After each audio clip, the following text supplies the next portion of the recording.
রংপুর নগরীর street food মার্কেটটিতে দোকান রয়েছে ১৭ জন উদ্যোক্তার, যাদের সবাই নারী। কারফিউর কারণে এক সপ্তাহ ধরে বন্ধ রয়েছে মার্কেটটি। উদ্যোক্তারা জানান, দোকান বন্ধ থাকলেও মাসিক ভাড়া, কর্মীদের বেতন ও আনুষঙ্গিক খরচ তাদের বহন করতে হবে। আবার অনেক উদ্যোক্তাই ঋণ নিয়ে ব্যবসা শুরু করেছেন, ফলে চলমান পরিস্থিতিতে পুঁজি হারাবার দশা তাদের। অনেকে এখানে লোন করে দোকান নিয়েছে, অনেকে সমস্ত পুঁজিটা ঢেলেই দোকানগুলো নিয়েছে। দোকান ভাড়া এবং আমাদের এই দোকানগুলোর উপরে ব্যাংক ঋণ বা এনজিও ঋণও করা আছে। সাপ্লাই চেইন ভেঙে যাচ্ছে, ট্রান্সপোর্টেশনের সমস্যা হচ্ছে, কমিউনিকেশনের প্রবলেম হচ্ছে, মানুষের মধ্যে আতঙ্ক বিরাজ করছে। রানু অ্যাগ্রো নামে এই প্রতিষ্ঠানটির উৎপাদিত পাটজাত পণ্য দেশ ও বাজার ছাড়াও রপ্তানি হয়ে থাকে এশিয়া, আফ্রিকা, এমনকি মধ্যপ্রাচ্য ও ইউরোপে। চলমান পরিস্থিতিতে বড় ধরনের লোকসানের ঝুঁকিতে রয়েছেন তারা। এই প্রতিষ্ঠানটির মতো একই রকম সংকট মোকাবিলা করতে হচ্ছে এই অঞ্চলের উৎপাদনমুখী শিল্প কলকারখানার। আমার কাছ থেকে মনে করেন যে প্রোডাক্ট নেওয়ার দূরের কথা, তারা যদি অন্য কোনো জায়গায় পেয়ে যায়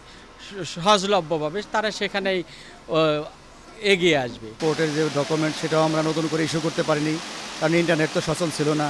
তাছাড়া পরিবহন বন্ধ থাকার কারণে আমরা নতুন করে কোনো মালামাল আমরা পোর্টেও দিতে পারি নাই।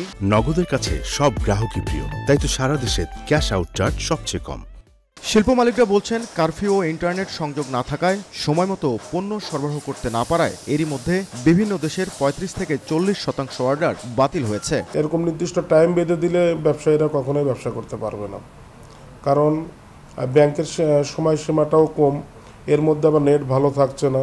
আজকে যেমন অনেক উপজেলা থেকে যেসব ব্যাংকগুলো আছে তারা কিন্তু অনেকে ব্যাংকিং করতে পারেনি, শুধু জেলাতে যারা আছে তারাই ভালো করে করতে পারছে। অনেক জায়গায় উপজেলায় ব্যাংকিং তারা আমাদেরকে যেরকম আরটিজিএস করে, সব জায়গায় সব ব্রাঞ্চ নাই, সেই সব হয়নি। এদিকে বুধবার এক সংবাদ সম্মেলনে রংপুর মেট্রোপলিটন চেম্বার অব কমার্সের নেতারা জানান, গেল কয়েকদিনে শুধু রংপুর নগরীতেই ব্যবসায়িক ক্ষতির পরিমাণ প্রায় ৫০০ কোটি টাকা। নাজমুল ইসলাম নিশাত, সময় সংবাদ, রংপুর।